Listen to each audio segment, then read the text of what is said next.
গোটা ভারতবর্ষে বেকারিত্ব চূড়ান্ত পর্যায়ে। যেদিন থেকে মোদি আর মমতা ক্ষমতায় আসছে তখন পারস্পরিকভাবে রাজ্যেও বেকারিত্ব বাড়ছে, কেন্দ্রীয় বেকারিত্ব বাড়ছে। মোদিও শুধু বক্তৃতা করেন বছরে 2 কোটি চাকরি দেবো, আর মমতা তো রোজই নাকি শূন্যপদ তিনি পূরণ করে দিচ্ছেন। একই স্কুলের ছাত্র মমতার মোদি, তাদের ট্রেনিংটা এক, তাদের আচরণ এক, তাদের ভাবভঙ্গিমা এক।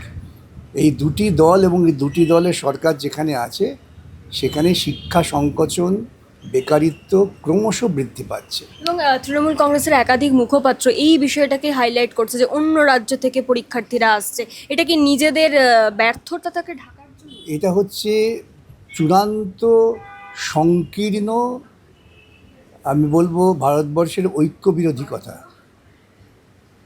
এই সব করেই তো আজকে মরছে। আজকে ভারতবর্ষের বুকে এই যে সমস্ত ইমিগ্রেশনের নাচানাচি করছে না, এখন পৃথিবীর সব দেশে, অস্ট্রেলিয়া, আমেরিকা, লন্ডনেও এই ভারতীয়দের বিরুদ্ধে মিছিল হচ্ছে ইমিগ্রেন্ট বলে।